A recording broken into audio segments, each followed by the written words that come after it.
perdeu algum amigo, né, por causa das brigas da política? Não, porque eu não tinha nenhum amigo que fosse tonto o suficiente, né, pra gente ter uma fragilidade. Então não era amigo ou amiga.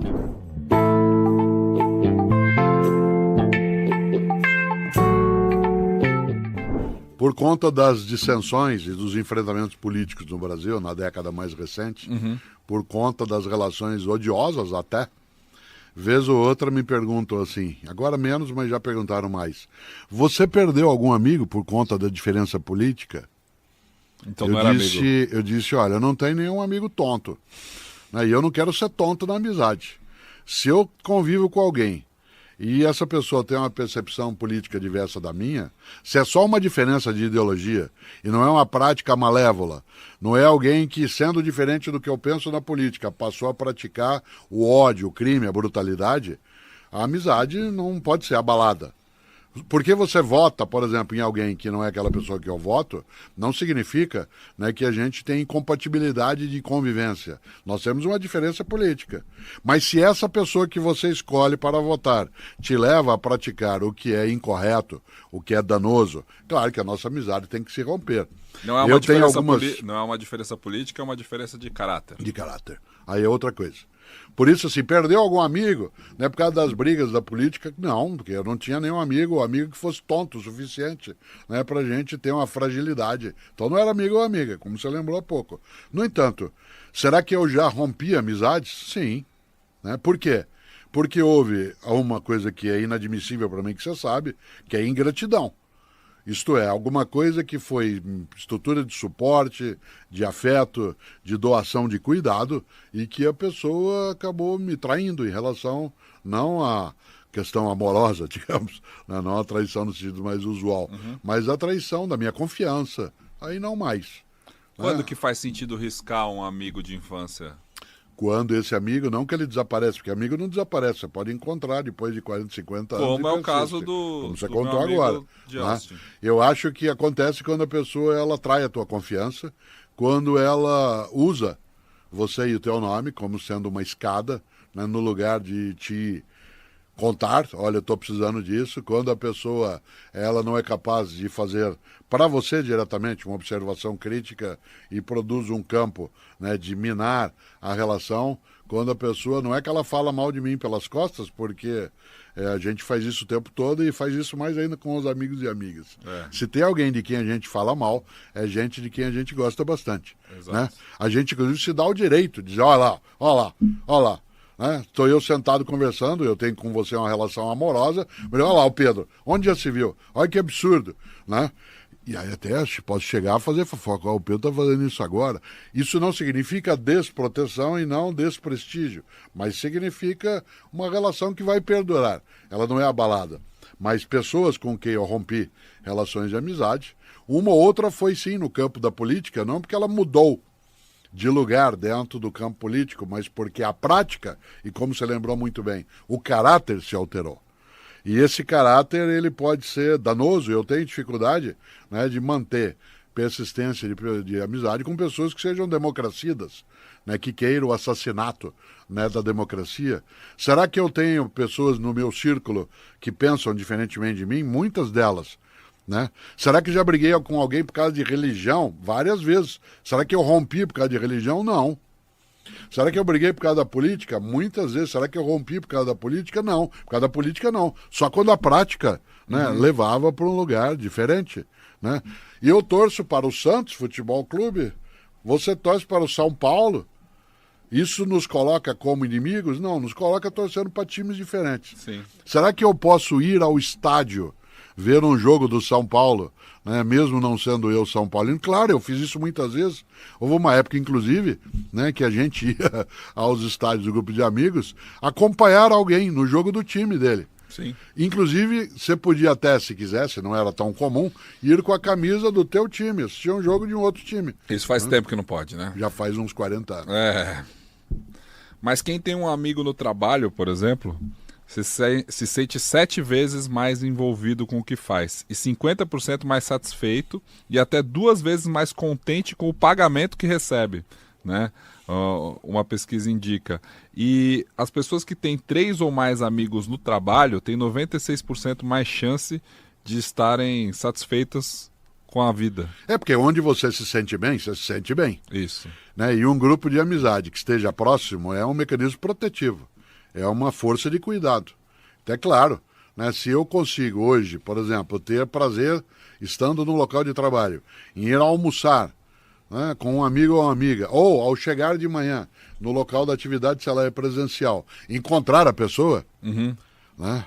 A ideia de encontrar alguém é já abrir os braços para isso. Né? É fazer o que o Gilberto Gil compôs, né, em 1969, o Aquele Abraço. Aquele Abraço. Aquele Abraço, que é uma música de despedida, mas que pode ser uma música de chegada e acolhida.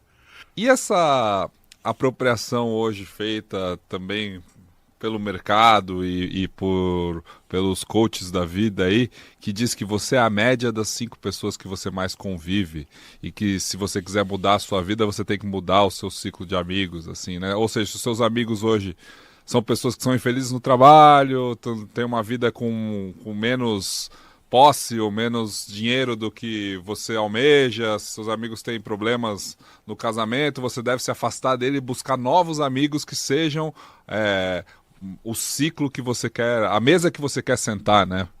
O ambiente influencia. Há ambientes que eles fazem mal.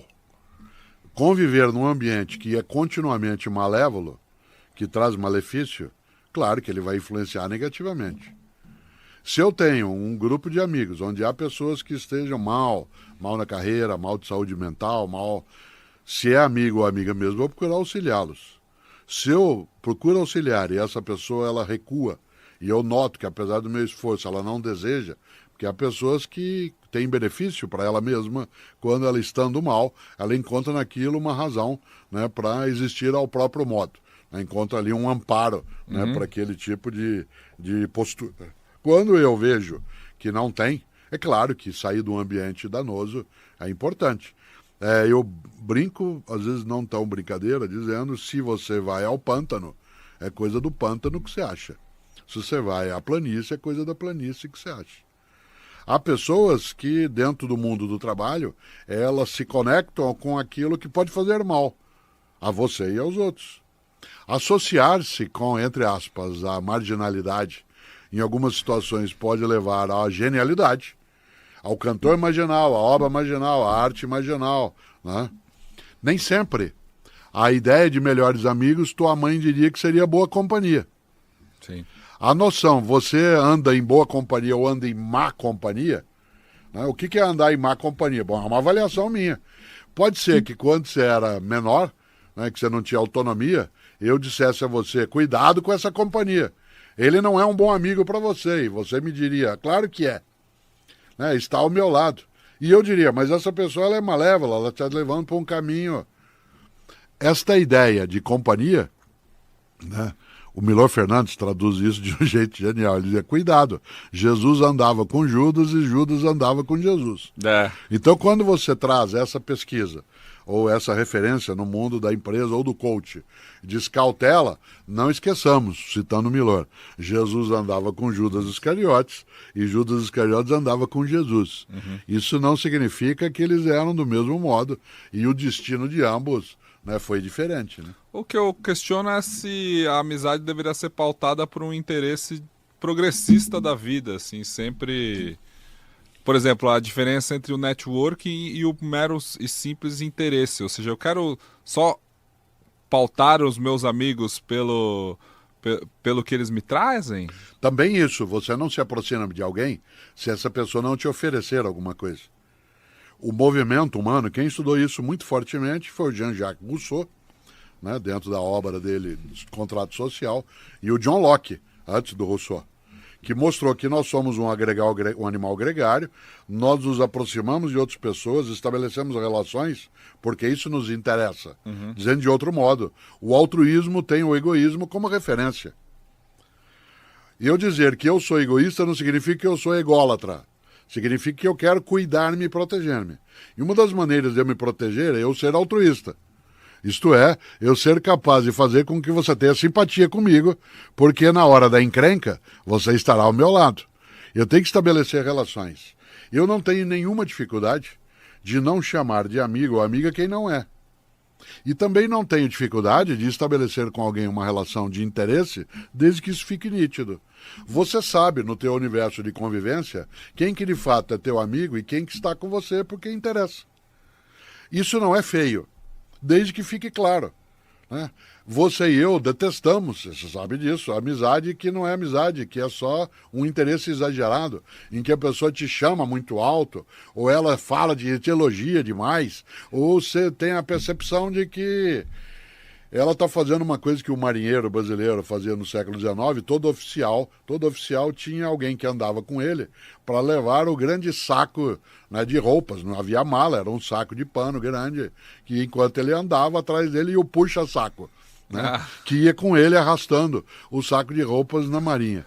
É interessante porque puxa-saco, gente que fica o tempo todo a serviço, que ela parece que se anula, que é de maneira extremada, altruísta, uma pessoa completamente altruísta, sem nenhuma marca do egoísmo, insisto, não de egolatria, né, de auto-exclusivo cuidado, mas de egoísmo, essa pessoa tem alguma perturbação. Eu quero ser teu amigo, porque sendo teu amigo fará bem para mim em vários sentidos. E quero que você seja meu amigo. Eu tenho interesse numa amizade, mas o que move uma amizade não é só interesse. Muitas vezes o ponto de partida de uma amizade foi só o interesse e não era amizade ainda. E depois se tornou amizade.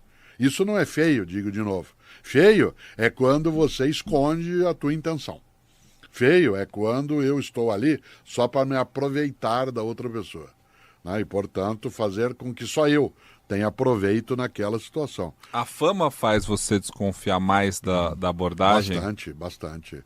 Porque o fato de eu ser uma pessoa mais conhecida, ou que tem acesso, né, a alguns lugares, algumas coisas que pode promover, né, sempre que eu recebo declarações de afeto muito exageradas, na sequência eu sei que, olha, eu tenho um podcast, né, assim, ou você podia postar na tua rede social, como ela é expressiva, por responsabilidade também tua, né, você podia postar, né, um pouco esse livro que eu publiquei, e aí você pensa, mas qual é o destino? Se eu não fosse Cortella, como marca, né, como logomarca, por exemplo, será que viria? Talvez não. Meus amigos de décadas, eu tenho um gosto imenso com esses que eu listava para você no começo do papo, de que a gente não fala de dinheiro. Nós não falamos. Eu nunca tive uma experiência de sentar com alguém e falar, alguém fica exibindo coisas, ao contrário, né? Há um pudor em relação a isso, não porque a gente tenha vergonha, mas porque o gostoso é que quando se fala de dinheiro, a frase é só essa que eu vou dizer agora, você está precisando de alguma coisa? Porque a gente tem notícia. E nas vezes que precisei, eu recebi. Nas vezes que pude, ofereci. E isso vai se construindo. E a tua amiga, teu amigo, nunca mais lembra disso. Eu tenho uma situação particular que você conhece em relação a uma pessoa que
né, que num momento que eu precisava, há quase 30 anos, oferecer um recurso, né, e eu não voltei a falar nisso com a pessoa. Mas essa pessoa é uma das que na minha agenda, onde está o dia do aniversário dele, tem um coraçãozinho. Esse coraçãozinho, ele não é um coraçãozinho só porque um dia ele me ofereceu dinheiro. É porque ele foi solidário comigo. Eu não sei, né? Todos os anos eu ligo no aniversário dele, ele liga no meu, manda mensagem, me abençoa, vice-versa. Nós nos encontramos no dia a dia, não. Mas no dia que eu encontrá-lo, o abraço vai ser... E por ele não ser de uma geração que acompanha a mídia social, eu encontrei com ele recentemente. É mesmo? Ele nem sabe que você é tão famoso. Acredita? Sorte dele. Porque a gente vive em bolhas, né? A gente tem percepção diferente. Mas eu acho bonita essa história, porque... Sim, ela é verdadeira.